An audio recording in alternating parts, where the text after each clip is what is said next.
Real stories, real voices, real impact. The Clement Manyathela Show, live from the Westbury Recreation Center on 702. 22 minutes before 12 o'clock, we are just about to wrap up our special broadcast live from Westbury. You've heard from the different stakeholders here, from community leaders, community members, and I'd like to hear what your reflections are based on what we've discussed throughout the last 2.5 hours. Why don't you give us a call on 011-883-0702.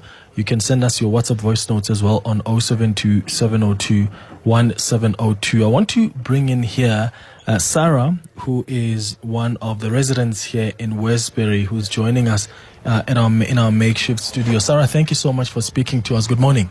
Good morning. Thank you for making time. I'm going to ask that you just put the mic exactly opposite. Thank you. My understanding is that you actually live on the street where that shooting took place about 2 weeks ago. You guys must have been scared last week, two weeks ago when this happened. Yes, we were very scared. We were very scared. We were indoors. Yeah. We locked our gates. We were afraid that the shooters might come to our houses also. Yeah. Is this what you guys always experience here in Westbury, where when you are sitting at home, sometimes you just hear a shooting outside? Yes, yes.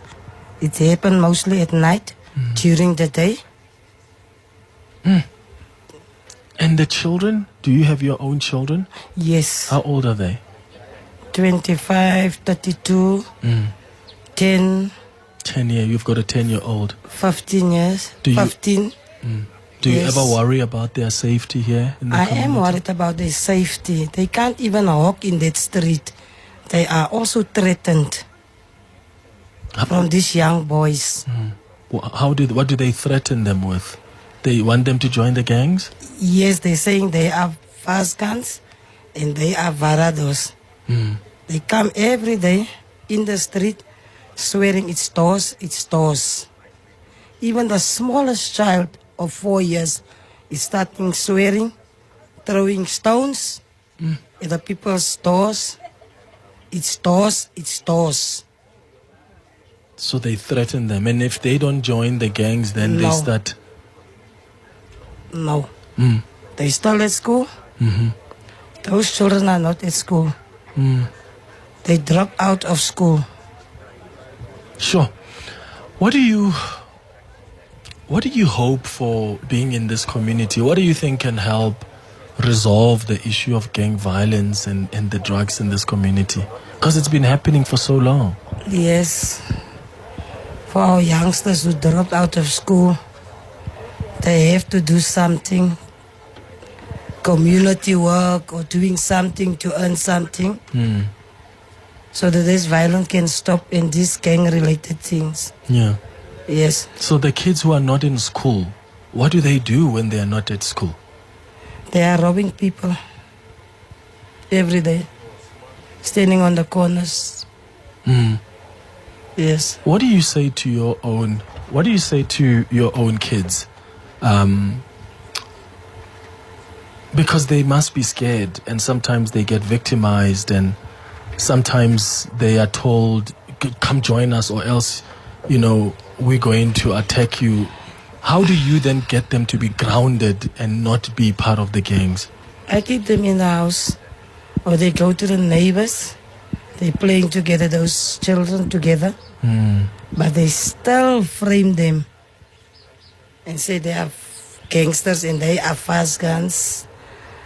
So this must stop. It must get an end because they are still young. And children are dying. And it's heartbroken for our parents to lose a child. It was very sad on this 2 weeks ago. The shooting happened. It's very sad because we are all parents. Yeah. It's heartbroken. What's your message to the government? What would you want to say to the president? To the president, Yeah. I would like the president must send these kids back to school so that they can learn and do something with their life at the end when they're done with school. Are To create jobs for them. Yes. Are there political parties that sometimes come here to either campaign or to try and help you guys deal with these issues you face here? Yes. Which parties often come here and are interested in helping you? There's a lot. They come here by the Creation Center. Yeah, there's a lot that come here. Yeah, Even at next to Dowling School yeah. for learnerships, everything. Sarah, thank you so much for speaking to us. I know how brave that is, especially given how a lot of community members are scared to speak out because of the threats that they are always subjected to. I really appreciate your time. Thank you. Thank you very much. All right. So that is Sarah, one of the community members here. In fact, she lives on that same street where the shooting happened. Remember when a number of young boys were targeted, and there were 2 young boys that died, and one of them is 14 years old. And Sarah herself has children that are 10 years old, has a child who is 15 years old, and she worries about their safety.